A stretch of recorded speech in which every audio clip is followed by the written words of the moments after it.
Mesdames, Messieurs, vous savez faire l'option optimale. Pour être au cœur de l'actualité au plan local, nous venons à vous pour ce tour d'horizon de l'actualité. Voici les titres de ce journal. Affaire Steve Amoussou, on en parle dans ce journal. Le procureur de la République togolaise est sorti de son silence et dénonce la démarche du Bénin dans l'interpellation du chroniqueur Steve Amoussou, alias Frère Onvi. Vous suivrez la substance et l'analyse de Richard Oké, analyste politique dans ce journal.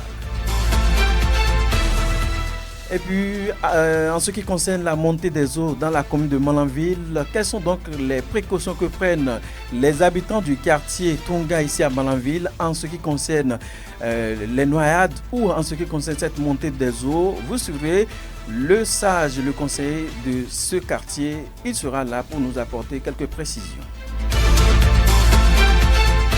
Et puis dans ce journal, nous parlerons justement du sport. Ce sera avec le championnat départemental amateur de boxe à Parakou, sans oublier le tirage au sort de la Ligue des champions pour la saison 2024-2025, sans oublier les nouvelles hors de nos frontières et aussi à la boucle. La revue de presse nationale de Lukman Routio, c'est là pour les titres. Mesdames, Messieurs, merci de vous installer confortablement. Sota Midi Magazine, le point de l'actualité de la journée sur ta radio. Sota FM, c'est maintenant et tout de suite. De nouveau, merci de nous préférer. C'est une affaire qui défraie la chronique depuis quelques jours au-delà des frontières nationales. Il s'agit du présumé enlèvement du citoyen béninois Steve Amoussou en terre togolaise. Vous le savez, le 12 août dernier, Steve Amoussou soupçonné d'être auteur du pseudonyme Frère Onvi aurait été kidnappé à Lomé où il vivait depuis plusieurs années. Il est accusé de propos diffamatoires, de harcèlement par voie électronique et autres dans ses chroniques. Actuellement déposé en prison au Bénin, cette interpellation, jugée illégale en terre étrangère, fait des vagues. Les dernières en date est la réaction du procureur de la République de Lomé pour dénoncer la démarche du Bénin dans ce dossier. Comment interpréter donc ce nouvel épisode marqué par le communiqué de l'autorité judiciaire du Togo? L'analyste sociopolitique Richard Oké, tout en rappelant des antécédents entre le Bénin et le Togo, donne sa lecture de la situation. Suivez plutôt. Cette réaction du côté du Togo montre clairement que l'État togolais n'a pas donné sa caution, n'a même pas été informé de ce qui s'est passé du côté de Lomé il y a 2 semaines environ.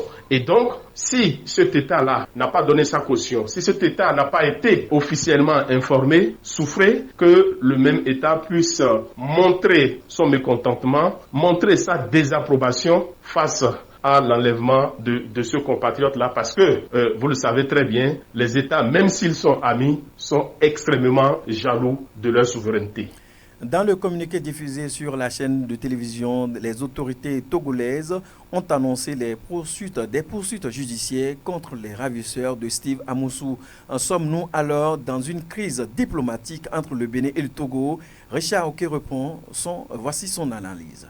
Pour moi, il n'y a pas une crise en vue, il y a déjà une crise. Il y a déjà une crise parce que nous savons très bien que lorsque on en arrive à demander l'interpellation, à exiger l'interpellation, l'arrestation des compatriotes ou des citoyens d'un pays frère comme le Bénin, et nous connaissons très bien que depuis des siècles avec les anciens chefs d'État, les relations ont toujours été fraternelles entre le Togo et le Bénin. Si on en arrive à faire cette sortie médiatique-là, je pense que ce n'est pas une crise en vue. Nous sommes déjà de plein pied dans cette crise-là. Et je crois que très tôt, il faut prendre le taureau par les cornes pour trouver les voies et moyens pour pouvoir juguler la crise, pour que nous puissions passer à une autre étape plus sereine et plus courtoise des relations diplomatiques et judiciaires entre ces deux pays. Parce que, comme le dirait l'autre, la paix ne fait du mal à personne.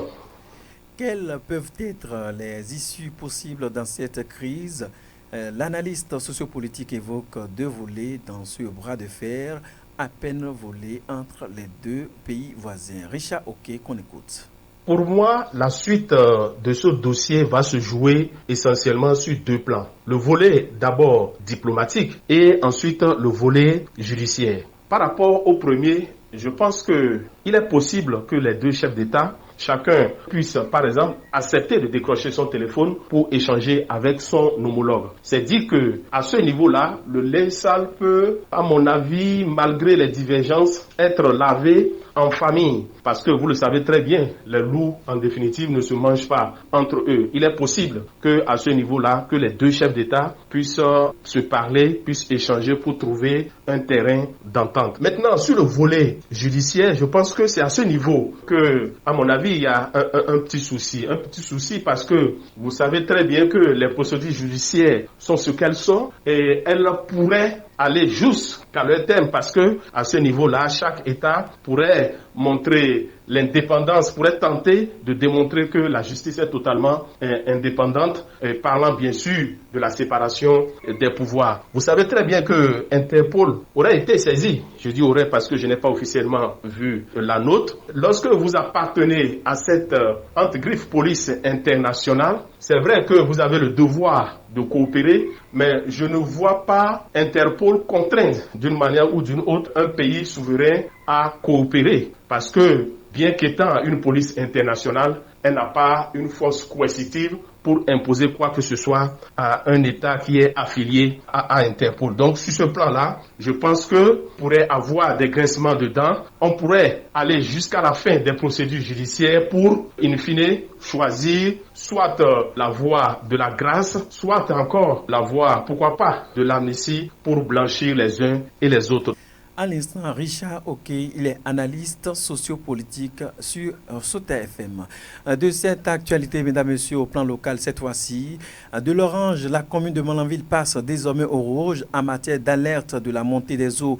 Le lit mineur du fleuve Niger a fait donc son plein. C'est la confirmation à nous donner par un habitant de Tunga, une localité de Malanville. À la question de savoir si tous les habitants de cette localité savent bien nager et comment sauver une vie en cas de noyade. Kwasi Vincent Kosivi est un habitant. Il nous en dit plus sur les stratégies et les manières utilisées. Extrait de ses propos.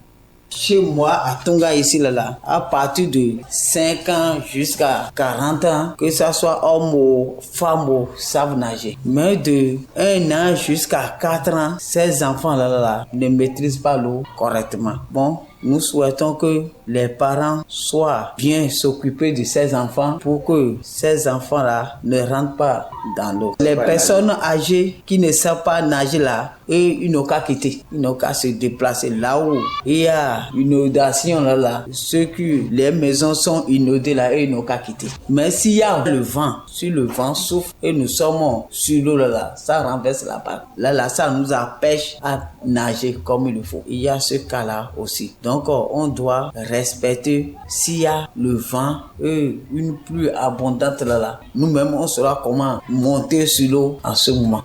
Notre source revient ici sur le cas des adultes et a saisi ce canal pour lancer un appel vibrant à l'endroit des autorités compétentes pour l'assistance de ces habitants qui souffrent le martyre ces derniers moments. Extrait de ses propos. Pour sauver les gens, on arrive à sauver, mais c'est compliqué aussi. Parce que toi qui veux sauver quelqu'un là, il faut avoir une force qui dépasse la personne. Sinon, toi-même, tu vas partir. Dans ce cas, il faut souvent, s'il y a des gens qui ne savent pas nager, donc il faudrait qu'ils portent les gilets sauvetage avant de monter sur le flot. Les sinistrés, ils n'ont qu'à se dégager. Là où il y a les maisons sont inondées, là, ils n'ont qu'à aller hors de l'eau. Le maire de Malanville, s'il peut leur trouver un endroit pour qu'ils puissent rester pour faire au moins 2 mois. Parce que la durée ne dépasse pas 2 mois. D'ici 2 mois, ça va retirer encore. C'est dans ce sens que le spécialiste et point focal de la plateforme communale de réduction des risques de catastrophes et d'adaptation au changement climatique invite les populations des zones inondables à adopter un certain nombre de comportements, si possible quitter ces lieux avant que le pire n'arrive. Yacoubou Toro, qu'on écoute. En cette période de haute montée des eaux là, que nos populations doivent éviter les questions de navigation inutiles. Lorsque ce n'est pas une urgence pour toi, il n'y a pas urgence, il va falloir laisser ton déplacement là sur les cours d'eau. C'est que les gens doivent vérifier l'état de leur embarcation là. Donc là, si ça concerne plus les piroguiers, donc les gens doivent s'assurer que leur embarcation là est en bon état. C'est en bon état, oui, mais il faut éviter les chichages. On recommande le port des gilets avant quand même de monter sur une embarcation. En cette période, pour nos papas paysans et pêcheurs là, on recommande d'éviter de confier les embarcations, c'est-à-dire les pirogues et autres là, à des enfants mineurs, à des personnes mineures. Et ce qu'il faut augmenter, c'est que les navigations nocturnes au cours de cette période là, que nous leur conseillons d'éviter les navigations nocturnes. Là, c'est à l'endroit également de nos soeurs, de nos mères qui sont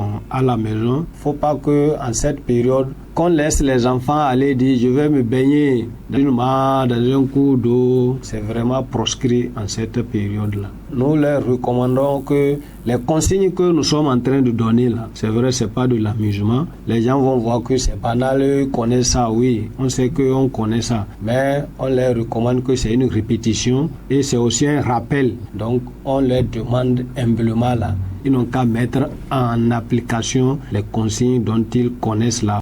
Mesdames, Messieurs, à présent, nous allons parler santé dans ce journal. Qualifié pour assurer l'accompagnement du patient dans sa douleur, tant physique que psychologique, les infirmiers jouent donc un rôle important dans la chaîne du personnel sanitaire. Souvent habillés en blanc au Bénin dans les différentes formations sanitaires, ils transmettent des observations concernant le patient tout en contribuant au diagnostic médical. Suivez pour plus de précisions Basile Azankoso, il est infirmier, diplômé d'État et chargé de la surveillance épidémiologique de la zone sanitaire Malanville-Karimama. Un infirmier, c'est un professionnel de santé qui travaille normalement en collaboration avec les médecins et les autres membres de l'équipe hospitalière ou dans les structures de formation sanitaire périphérique ou pas. On joue vraiment un rôle à travers beaucoup de soins. Donc les infirmiers, ils prennent la tension artérielle, la gestion des douleurs, on donne des médicaments aux malades. On assiste même, selon l'instruction, d'autres malades dans leur lit de façon spécifique. Actuellement au Bénin, on a 3 catégories d'infirmiers. Nous avons les infirmiers brevetés, nous avons les anciens infirmiers qu'on appelle contrôleurs d'action sanitaire ID et les nouveaux qui sont sortis actuellement, on les appelle les inspecteurs d'action sanitaire, infirmiers diplômés d'État. Le rôle de l'infirmier est vraiment grand. C'est à travers nos comportements que la population nous apprécie. Nous faisons beaucoup de choses. Les infirmiers qui sont au niveau périphérique font beaucoup de choses. Ce sont eux qui font tout. Ils sont le médecin, ils sont le gynécologue, ils sont tout. Ils vont au sein de la communauté pour mener la vaccination. Dans un centre de santé, tous ceux que l'on appelle infirmiers portent la blouse blanche. Une tenue que le ministère, pour combattre le gouvernement, a retenue dans notre structure. Le pantalon blanc, chemise avec de calots et de bavettes. On peut porter de bottes. On est en blanc, tout blanc. Les infirmiers et les aides-soignants ont chacun, en ce qui le concerne, un rôle différent dans les hôpitaux. Toutefois, ils se complètent dans l'exercice de leur métier, tel que nous l'explique ici Segla Amoussou, responsable des soins infirmiers de la zone sanitaire Malanville-Karimama. Extrait de ses propos. Infirmier et soignant, il y a une différence. Quand vous prenez le mot même aide-soignant, les soignants assistent l'infirmier dans ses soins. Les soins infirmiers, l'infirmier prend en charge le malade et lui porte des soins. C'est ces soins qu'on appelle les soins infirmiers. L'infirmier assiste le médecin qui pose le diagnostic et l'infirmier exécute ses soins. Dans un hôpital, les médecins posent le diagnostic chez le patient. Donc, tout ce qui revient aux soins revient à l'infirmier. C'est lui qui porte les soins au malade. C'est lui qui est en première position au niveau du malade. Et dans ses activités, il a besoin d'aide. L'aide est là pour l'assister dans ses soins. C'est pourquoi on dit aide-soignant. Donc c'est une complémentarité dans les soins. Il y a une synergie entre les soins, entre l'aide-soignant, l'infirmier et le médecin. Un aide-soignant peut devenir un infirmier, même un médecin s'il le veut. Ça dépend de sa conviction. C'est les études. Si un aide-soignant, aujourd'hui nous avons les aides-soignants qui sont des médecins, les aides-soignants qui sont des infirmiers. Donc, Il suffit d'étudier. Si vous avez le niveau, vous accédez à l'école et vous étudiez, vous aurez le diplôme. Mesdames et messieurs, on parle toujours santé. La dépigmentation est une pratique courante, bien que dangereuse. Elle touche un public de plus en plus jeune. Sur place ici à Malanville, certaines personnes, surtout les jeunes filles, s'adonnent aussi à la dépigmentation avec à la clé l'usage des produits artificiels. Un état de choses qui n'est pas sans conséquence sur la santé de la peau. Quelle lecture font les Malanvillois sur ce phénomène? Suivez quelques-uns qui se sont prononcés à notre micro. Bon, selon moi, je ne pense pas que ce soit une très bonne chose. On est avec une peau et essaie de la changer. Ça peut amener de graves conséquences sur notre santé. Et en plus, en se dépigmentant avec le soleil de cette ville, on peut rapidement tomber malade ou notre peau peut devenir très fragile. Et ça peut conduire même à la mort et à certaines maladies qu'on ne pense pas. Parfois en ville, on voit des gens qui ont des peaux brûlées à force de se pomader. En ce moment de chaleur, je ne pense pas que ce soit bon pour eux. Bon, à force de se dépigmenter, notre corps devient fragile. Donc ils peuvent rapidement prendre de petites bactéries ou certaines maladies. La dépigmentation est une mauvaise chose. Elle a des effets négatifs sur le corps et des conséquences, par exemple. Et quand tu es une femme et tu veux par exemple accoucher ou tu as eu un accident, pour coudre le corps, quand il y a des accidents et il faut recoudre le corps, ce sera très dur de le faire puisque la peau est déjà assez fragile. Je sais quand même qu'il y a plusieurs qui se dépigmentent et la peau n'est pas trop jolie à voir. On voit les veines qui sortent et c'est pas joli à voir. La peau devient bizarre. D'autres se disent que le teint clair est le plus joli teint. C'est pour cela qu'elles se mettent à cette pratique. D'autres le font juste pour avoir un teint de rêve. Parce que le teint clair, on se dit que le teint clair est le teint de rêve. Comme conseil, je leur dirais de laisser tomber. Parce que le teint clair n'est pas le teint idéal pour le teint noir, le plus joli des teints. Donc, c'est mieux de laisser cette pratique, de laisser la peau telle qu'elle est, d'être naturelle. La dépigmentation n'est pas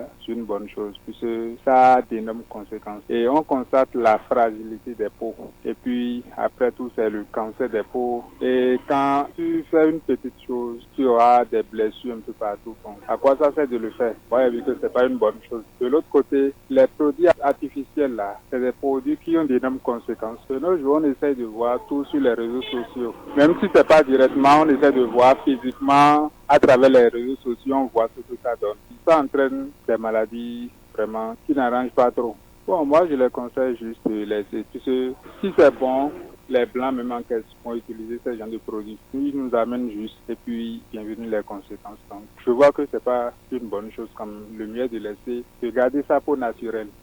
Mesdames, Messieurs, nous marquons juste une courte pause. C'est la pause qui s'impose. Sota Info Midi, le point de l'actualité sur ta radio. Cette fois-ci, nous irons au Burkina Faso. Justement, le Burkina Faso frappé par un drame. Ce samedi 24 août 2024, une attaque terroriste. Elle s'est déroulée dans le centre-nord du pays, précisément dans le village de Barsologo, à 145 km de la capitale de Ouagadougou. Alors que des populations aidaient les forces de défense et de sécurité à creuser des tranchées pour protéger leurs postes de sécurité, des terroristes ont ouvert le feu. Au bilan, des centaines de morts et des blessés selon plusieurs sources. Un dispositif a été rapidement mis en place pour sauver les blessés évacués vers les centres de santé de la région. À Ouagadougou, la correspondante sur place, Rainatou Tamboura, nous fait le point. C'est le summum de l'horreur ce samedi 24 août 2024 dans la commune rurale de Barsalgo, au centre-nord du Burkina Faso. Ici, une horde de terroristes a fait irruption, surprenant des populations en plein travaux communautaires. Hommes, femmes, enfants, personnes âgées, personne n'a échappé à la furie des sans-foi ni loi. Rim Talba Jean-Emmanuel Ouedraogo, le porte-parole du gouvernement burkinabé. C'est le vrai visage du terrorisme, des hordes de criminels qui ont juré donc notre affaiblissement et notre asservissement par la terreur. Et comme vous le voyez, la plupart des victimes sont des civils, sans distinction. On sent véritablement que c'était donc l'objectif affiché, de pouvoir donc faire le maximum de victimes civiles. Au bilan, pas de chiffres donnés côté gouvernement, mais des sources parlent de centaines de morts entre 100 et 300 personnes selon certaines indiscrétions. Des victimes, majoritairement civiles, mais aussi du côté des forces de défense et de sécurité, ainsi que les volontaires pour la défense de la patrie, les supplétifs de l'armée. Le gouvernement, par la voix du ministre de la Sécurité, affirme avoir apporté une riposte à la hauteur de l'attaque. Mahamadou Sana. Il y a eu un soutien des vecteurs aériens, mais malheureusement nous avons enregistré plusieurs blessés, également des tombées côté civil, mais également côté FDS et VDP. Dans cette riposte, nous allons apporter cette réponse pour que l'ennemi sache que plus jamais nous allons accepter de telles barbaries sur notre territoire. En tout état de cause, nous tenons à rassurer le peuple burkinabé que nous sommes engagés et sur cette voie d'engagement, nous restons fermes sur la protection du peuple burkinabé et de leurs biens. En réconfort aux survivants évacués au CHR de Kaya, à 45 km environ du lieu de l'attaque, une délégation gouvernementale s'est déportée sur les lieux ce dimanche 25 août 2024. Elle est conduite par le porte-parole du gouvernement Jean-Emmanuel Ouedraogo. Des messages de réconfort, de soutien, mais aussi de compassion à tous les blessés civils comme combattants de l'attaque lâche et barbare perpétrée à Barsalgo. Un message de soutien et de reconnaissance également à l'ensemble du corps médical, les agents de santé mobilisés ici dès les premiers moments pour assurer une prise en charge adéquate de tous les blessés afin de pouvoir donc sauver des vies. Plus que jamais, les 10 fils et filles de ce pays-là doivent rester soudés et unis autour de nos forces de défense et de sécurité pour faire échec aux desseins funestes de ces hordes de terroristes-là qui sont manipulés. Il faut noter que c'est la toute première fois que l'équipe du président Traoré, arrivée en septembre 2022 à la tête du Burkina, communique sur une attaque terroriste de si grande envergure. Le 11 juin 2024, Mansilla, un village au nord du pays, avait aussi subi la furie des groupes armés terroristes, faisant beaucoup de victimes civiles. Débutées en 2015, les exactions terroristes au Burkina Faso ont fait au moins 20 000 morts en 2024 et occasionné le déplacement forcé de plus de 2 millions de personnes. Rainatou Tamboura, Ouagadougou pour Sota FM. Eh bien voilà, merci à vous, Rainatou Tamboura, pour ce compte rendu depuis la capitale de l'autre côté, au Burkina Faso. C'est justement derrière vous que nous installons David Labo pour le même exercice, les informations hors de nos frontières. David Labo, bonjour. Bruno Gakli, bonjour. On reste toujours à Ouagadougou, plus précisément au Burkina Faso. L'attaque de Barsalgo revendiquée par le GIM. Oui, Bruno Gakli. C'est toujours le Burkina Faso, c'est un signe de gravité de l'événement. Une dégradation officielle composée de plusieurs ministres et de chefs d'état-major des armées s'est rendue ce dimanche 25 août dans l'hôpital de Kenya pour témoigner de leur soutien. L'occasion pour les autorités burkinabées de transition de condamner l'attaque sans préciser le bilan officiel.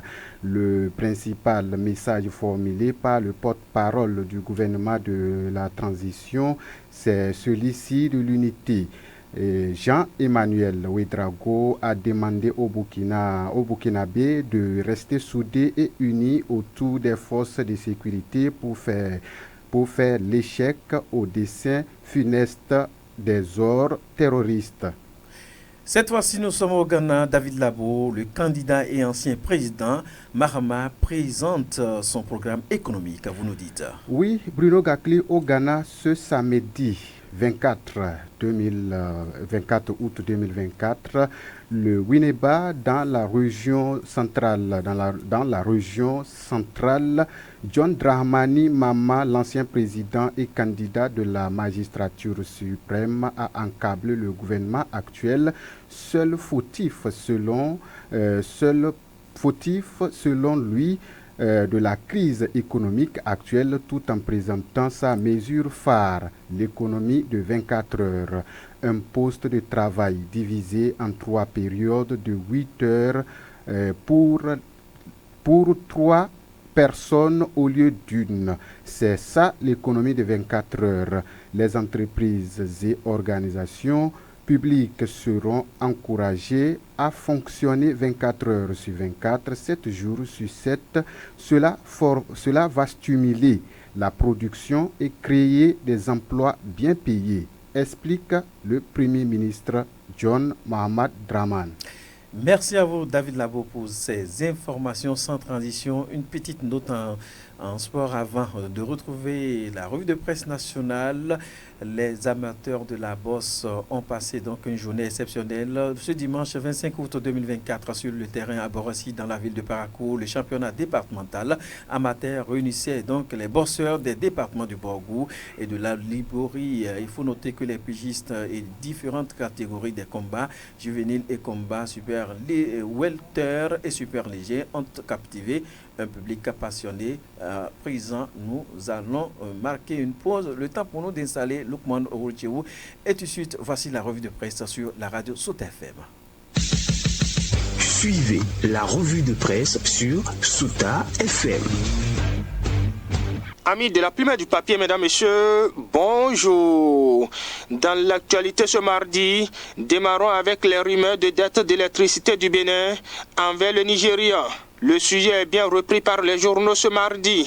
Fraternité, le matinal, Soleil levant, Dynamise Info, Dabarou, La Boussole, Le Canard du Nord et bien d'autres publications rapportent le démenti du Bénin. Depuis quelques jours, précise le matinal, il circule sur les réseaux sociaux de fausses informations faisant état de coupures imminentes de l'électricité venant du Nigeria pour des raisons de dette ou de factures impayées pour l'importation de l'électricité. Faux, le Bénin ne doit rien à son partenaire, s'exclame en titre La Boussole, tout comme le Canard du Nord qui rapporte que c'est une intoxication formellement démentie par la direction de la Société béninoise de production d'électricité SBPE.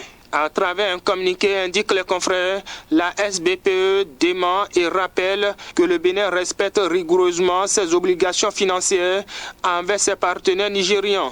Alors, pas de coupure d'électricité venant du Nigeria pour le Bénin, rassure en titre Soleil levant. La même information est traitée par Dynamise Info pour lequel la SBPE dément les prétendues menaces de coupure de l'électricité venant du Nigeria et rejette toute contraction de dette vis-à-vis du géant de l'Est. En résumé, Dabarou estime que le Bénin n'est pas débiteur insolvable selon la SBPE. Alors c'est une pure intoxication, conclut le matinal. Sans commentaire dans la suite, le même journal, c'est-à-dire le matinal, attaque le communiqué du procureur près le tribunal de Lomé au Togo dans le dossier Stiva Moussou. Pour le journal de Charles Toko, le Togo est dans la diversion. Plus loin, le quotidien estime que le mandat d'arrêt contre Wanilo Medega Fagla est un canular. Le Canard du Nord semble partager la même opinion lorsqu'il s'interroge en manchette si des incongruités sont contenues dans un communiqué du procureur de la République togolaise. En tout cas, la réaction de la partie béninoise est attendue, espère les publications, mais également Matin Libre qui écrit qu'après le Togo, la part de vérité de la justice béninoise est attendue. Et dans la réaction du pays voisin, Dynamise Info retient que le Togo agit contre l'intrusion sur son territoire. Le journal déduit qu'il est à retenir que cette opération assimilable à une violation flagrante du droit international et des règles en matière de coopération pénale internationale s'est effectuée sans la collaboration avec le Togo. La conséquence, explique Matin Libre, c'est que les 3 Béninois sous le coup de mandat d'arrêt international peuvent être interpellés par Interpol s'ils sont en déplacement à l'étranger ramenés au Togo pour répondre des faits mis à leur charge, en l'occurrence leur éruption en territoire togolais pour enlever un citoyen qui y réside. Peu importe que Steve Amoussou soit béninois, le fait qu'il réside au Togo nécessite, selon le journal, la prise des précautions, notamment une collaboration avec la police et la justice togolaise, si tant est que l'individu constitue une menace pour le Bénin.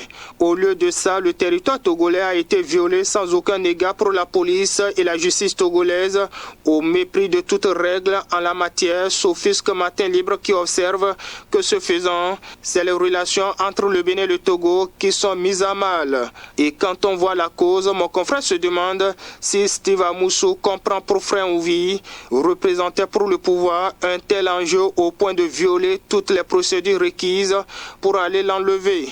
C'est une chose d'enlever des citoyens en pleine rue au Bénin, violant ainsi le code de procédure pénale. On a appris à vivre avec ça, mais aller faire la même chose sur le territoire d'autrui, c'est énorme, s'inquiète le canard. Pendant ce temps, dans les dernières secondes, Dynamise Info rapporte que ça grogne dans le rang des enseignants du supérieur. En toile de fond, le non-paiement de prime annuelle de publication précise Dynamise Info qui en publie les détails. Quant à nous, mesdames et messieurs, on s'arrête ici dans l'espoir de nous retrouver demain pour un autre rendez-vous. Fin de cette revue. Merci de m'avoir suivi. À demain. C'était la revue de presse sur Sota FM.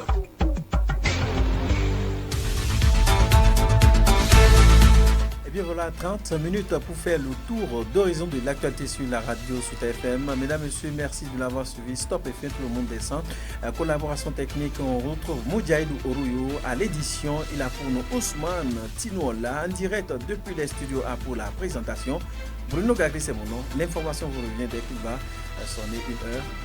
Bonne écoute chez vous et bonne suite des programmes. C'était Sota Midi Magazine, le rendez-vous informatif de la mi-journée sur Sota FM, la radio de l'espoir. Merci pour votre fidélité. Dans la Liborie, la différence a un nom.